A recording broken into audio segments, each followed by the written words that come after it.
Je m'appelle Chef Marc Miron de Cuisine et Passion. Dans mon entreprise, la qualité passe avant tout. Après avoir travaillé et servi l'élite pendant 25 ans dans les meilleurs hôtels du monde, aujourd'hui, je partage avec vous ma passion, cuisiner. Dans cette émission, on fait un autre tour en Asie, mais cette fois, on visite la Chine et on visite le Japon. Alors, le Vietnam aussi. Alors, on commence avec le Vietnam. On va faire le petit rouleau printanier. Ce que ça prend des carottes et ça prend des daikon. Je vais éplucher mes carottes.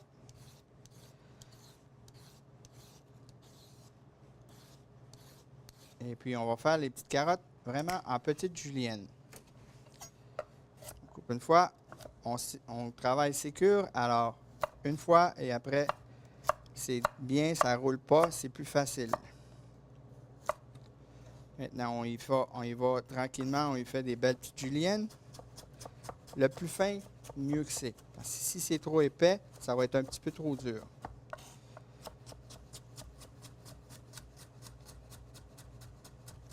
Ça devrait suffire. Maintenant, on y va avec le daikon. Le daikon, c'est un radis blanc. Un petit radis qui est super populaire en Asie, au Vietnam, au Japon, partout en Asie. Même en Chine, on fait des petits gâteaux avec ces radis-là. Alors, encore une fois, on coupe. Cette fois-ci, je vais y aller en hauteur. Je prépare des petites juliennes. C'est plus facile. Encore une fois, si ça roule, c'est dangereux. Alors, on fait attention et puis on s'assure que c'est bien plat. En étant bien plat, c'est pas dangereux, ça va bien. Good. Alors, j'ai cuit des crevettes. Pour cuire les crevettes, c'est facile. On les fait cuire dans l'eau avec une mirepoix, des carottes, des céleris, des oignons. Je les mets dans l'eau froide. Je les amène à ébullition et aussitôt qu'ils sont à ébullition, j'arrête le feu. Je les pousse tranquillement, je les laisse reposer. Ça fait une grosse différence. Ça va vraiment vous montrer des crevettes qui vont être tendres. Simplement enlever la queue et on les tranche en deux. Comme ceci.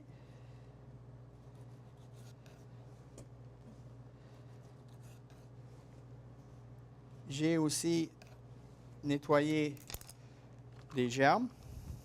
Okay. Et puis, on va y rajouter des petites nouilles. Des nouilles vermicelles. Mais pour m'aider un peu, alors comme on voit, c'est long, c'est long, c'est long, c'est long. Pour m'aider un peu, je vais les couper. Les vermicelles, il s'agit juste de les laisser tremper dans l'eau bouillante et le tour est joué. C'est un peu comme une coupe de cheveux. On fait le tour de l'Asie, mais on passe par le barbier. Alors, pour mariner ça, je vais prendre un petit peu de sauce poisson et j'y rajoute un peu de sucre. Juste un peu de sucre. Et voilà. Alors ça va bien mariner. Et puis, ça va commencer vraiment à cuire aussi mes légumes. Je vais avoir un petit peu de saveur, alors j'y rajoute des herbes. Dans mon petit bouquet d'herbes aujourd'hui, on a de la coriandre, on a de la menthe, on a de la ciboulette. Alors, je prends un peu de menthe et puis je prends un peu de ciboulette avec un petit peu de coriandre. On va faire ça haché. Tout ensemble. Hein? On rajoute ça. Et puis là, j'ai beaucoup plus de saveur dans mes petits rouleaux. Pour les rouleaux en question, alors ce qu'il faut faire, c'est qu'il faut travailler avec un linge. N'importe quel linge, c'est très important. C'est ça qui va faire vraiment absorber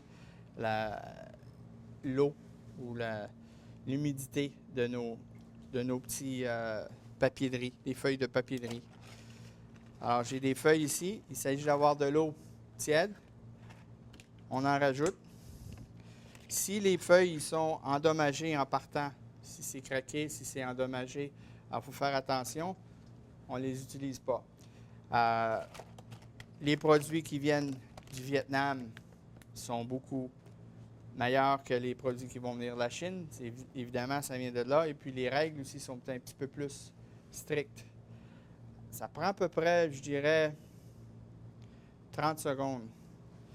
Ce qu'il faut faire maintenant, c'est qu'il faut vraiment bien les assécher. Pas exagérer là avec du vent. OK? Juste les tourner une fois, c'est assez. Là, je prends un peu, je me fais un fond. Je prends la laitue romaine, je peux prendre n'importe quoi. Je me fais un fond. Puis là, je prends mes légumes avec mes nouilles. Et puis, on met ça. Un petit morceau de crevette. On met ça tout là. Là, je prends un petit peu de menthe. Un petit peu de coriandre. Hein? Les Vietnamiens adorent les herbes.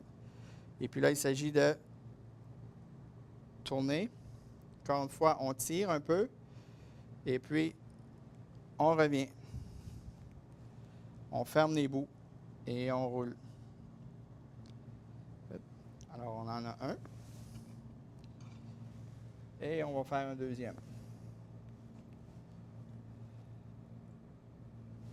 Là. Celle-ci.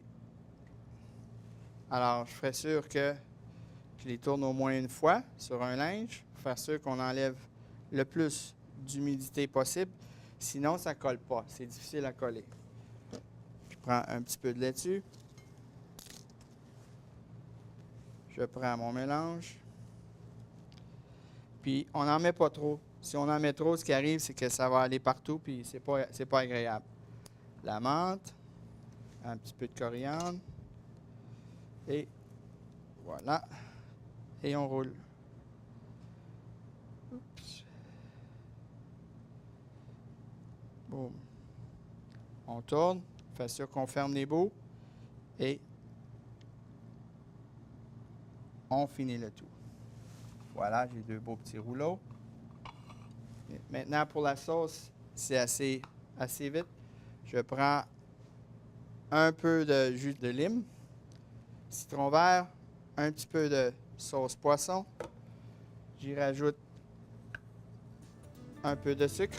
Puis moi, j'aime bien y rajouter aussi un petit peu d'eau. Si on l'aime épicé, évidemment, on peut rajouter des chilis.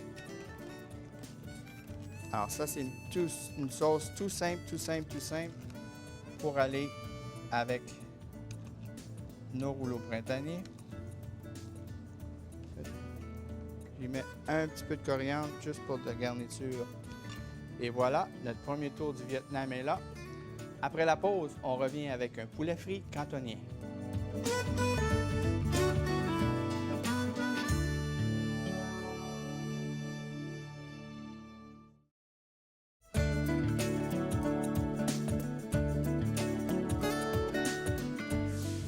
Pour cette deuxième partie de notre voyage en Asie, on s'arrête en Chine avec le poulet au citron.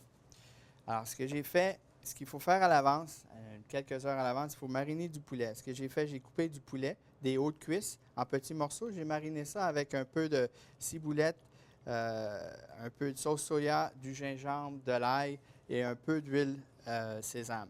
Je mélange bien ça. Puis là, il faut le mettre avec de la fécule de maïs. Ça, c'est le secret de l'Asie. La fécule de maïs, on enrobe tout ça. Et puis, ça l'aide à rendre le poulet un peu plus croustillant.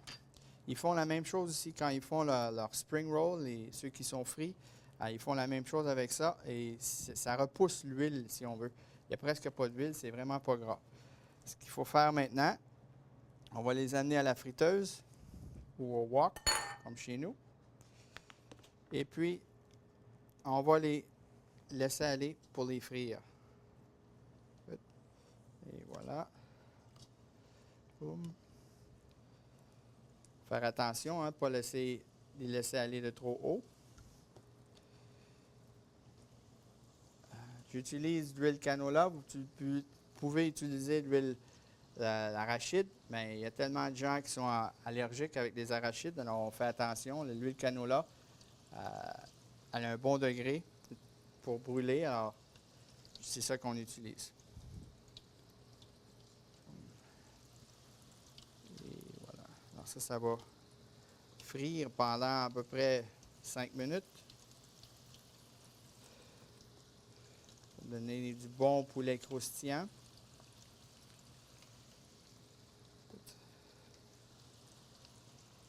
Et voilà.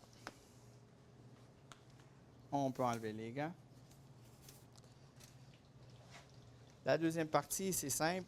Il faut prendre une poêle. On peut le faire au wok si on veut.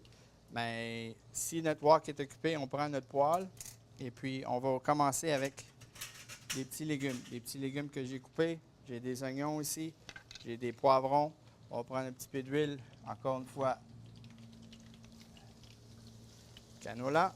J'utilise beaucoup l'huile canola. J'ai déjà dit que j'aime bien ça parce que ça ne cache pas les saveurs. Alors, notre poulet, comme vous voyez, il commence à se rendre bien croustillant. Ça aussi, c'est la méthode que je recommande pour faire si vous faites le fameux sweet and sour pork, hein, le porc aigre doux. C'est la même façon. On prend notre filet de porc, on le coupe en dés, on le fait mariner avec un peu d'huile de sésame, un peu de sauce soya, un peu de gingembre, d'ail, on y met des oignons verts.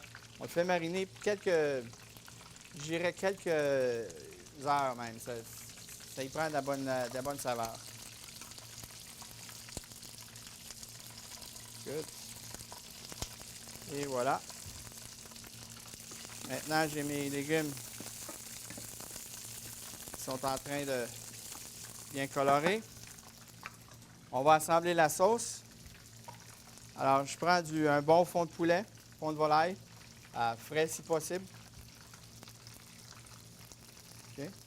On prend du jus de citron, du jus de lime, frais si possible. Un petit peu d'huile de sésame. Et puis, une petite fourchette. J'y mets de la fécule de maïs. Tout simple. Et puis là, ben, on mélange le tout. Okay. Je viens voir mes légumes. C'est beau. Je regarde mon poulet, ma volaille. Ça sent bien bien.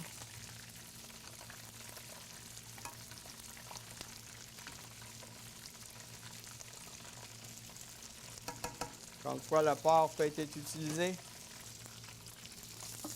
Ça, c'est une sauce au citron, mais on peut y aller avec une sauce aigre douce. Hein? Soit l'acheter ou soit la faire maison, c'est tout le temps bon. C'est tout le temps mieux maison. En partant, il y a beaucoup moins de sodium dans les sauces, etc., etc. Alors, c'est beaucoup mieux maison. Si vous avez un peu de problème à en avoir, bien, on en vend en boutique. On a tout le temps les fonds de base de frais. Mon poulet, il est presque prêt. On va commencer avec les petits morceaux. Voilà.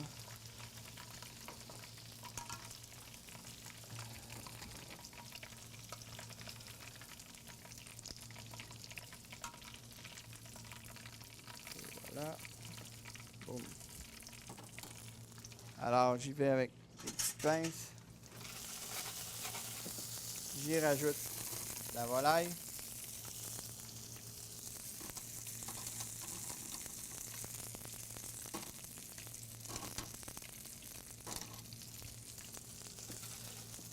Et puis là, ben, on y donne un petit coup de brasse encore une fois.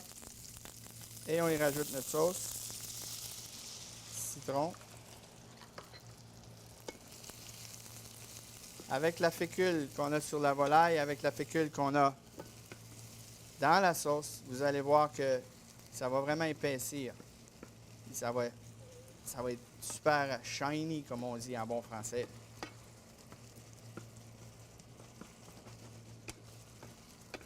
On en rajoute un peu si on veut. Mais moi, j'aime bien ça. Alors, comme on peut voir, ça épaissit, ça s'en vient bien. Ça va bien couvrir notre poulet. C'est un peu différent de ce qu'on voit des fois dans les take-out. Hein, les mets pour apporter chinois, mais ça a un petit peu plus de goût. Avec quand ça bouille comme ça aussi, ça finit vraiment de cuire mon poulet. Si j'avais des petits doutes, là, il est cuit. Maintenant, il s'agit de dresser. Je vais prendre un petit peu d'oignon qu'on va couper en angles, des oignons verts.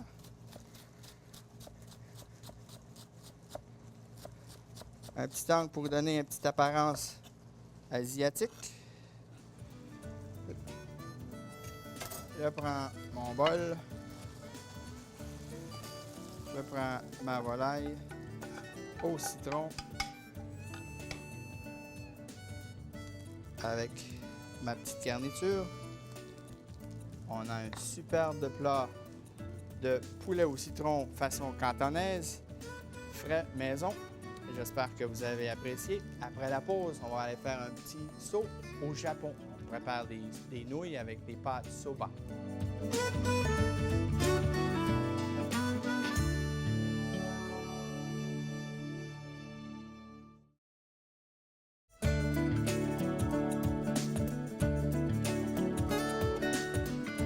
Pour terminer ce beau voyage asiatique, on fait un saut au Japon. On va terminer avec des nouilles, avec des eggplant, aubergines et puis des nouilles de soba. Alors, on y va. On prend des aubergines. On peut prendre des aubergines normales, mais j'ai pensé prendre des petites aubergines un petit peu plus asiatiques. Des aubergines qu'on retrouve au Japon. Ça, il n'y a pas de problème, il y en a tout le temps. Alors, ce qu'il faut que je fasse, je fais des petits dés. Okay. Et puis, voilà. On tourne de côté, on fait des petits dés. Good. On tourne notre feu.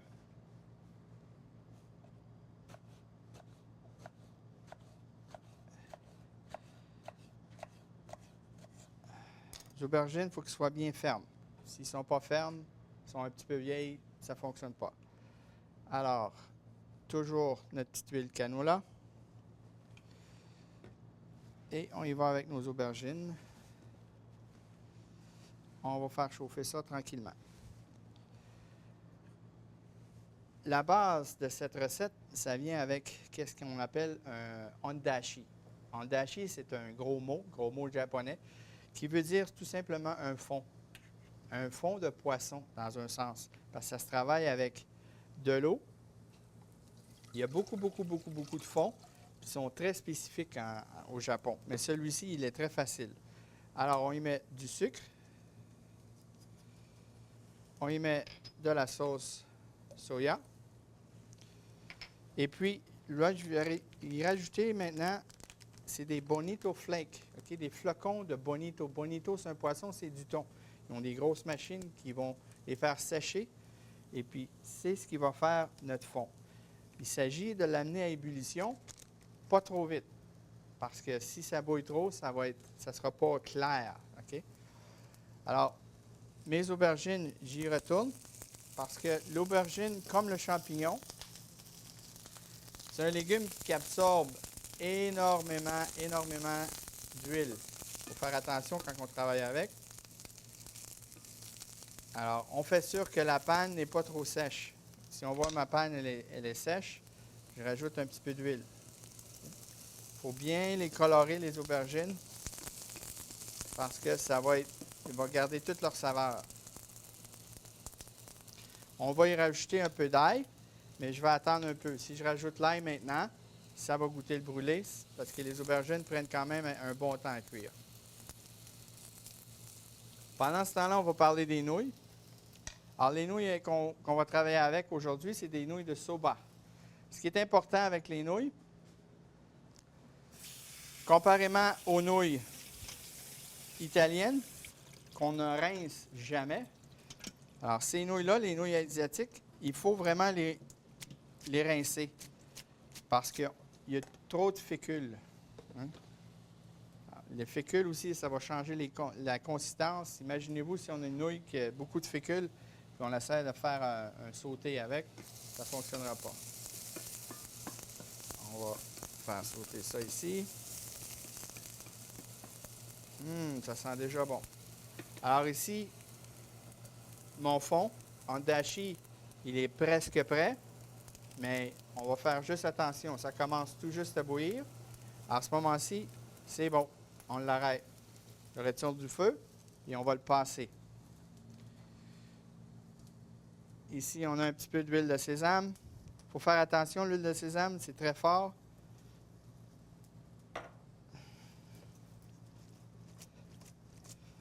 Bien mélangé. On met nos nouilles prêtes parce que ça ne devrait pas être long.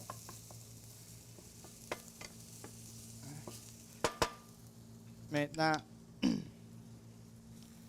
ce qu'on va faire, c'est qu'on va préparer notre miso. Pour travailler avec le miso, ce qu'il faut faire, c'est qu'il faut le rendre un petit peu plus malléable. J'ai fait du ondashi qui est déjà fait. C'est la même recette. J'aime mieux travailler avec quand il est froid. Il faut vraiment le refroidir. Alors, il s'agit simplement de le rendre en genre de purée, plus malléable. C'est un petit peu plus facile à travailler avec. Si vous avez déjà eu des problèmes à travailler avec le miso, j'espère que ce petit truc-là va vous aider.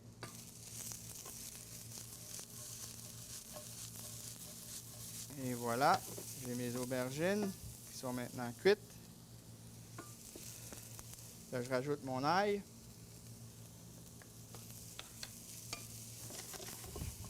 On va la faire sauter un peu pour la cuire un peu. J'y rajoute un peu dans le dashi. J'y rajoute mon miso. Encore un peu dans le dashi. Vous allez voir, ça va épaissir beaucoup. C'est l'idée. Et maintenant, nos nouilles.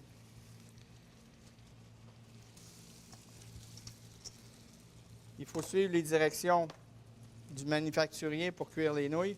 Encore une fois, ce qui est important, il faut vraiment, vraiment, vraiment les rincer. Les Italiens vont utiliser aussi à la fin de l'huile d'olive, mais en Asie, on va utiliser un petit peu plus d'huile de sésame. On a des belles nouilles. On va préparer une petite garniture. On a des graines de sésame. On va y aller avec un petit peu d'oignon vert. J'aime bien utiliser la partie verte pour ça. On a des pinces.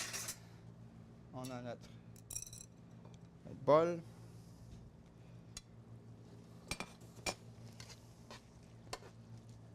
Et voilà.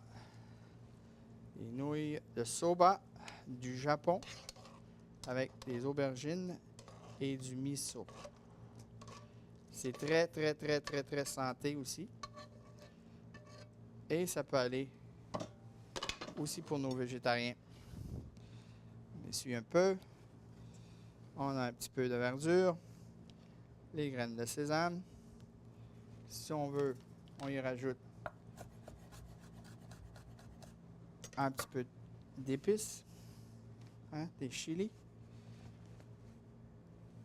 Et voilà, ça complète notre tour de l'Asie avec nos rouleaux printaniers qui viennent du Vietnam, notre poulet qui vient de Canton en Chine avec un citron, et puis nos nouilles de soba avec aubergine qui viennent du Japon.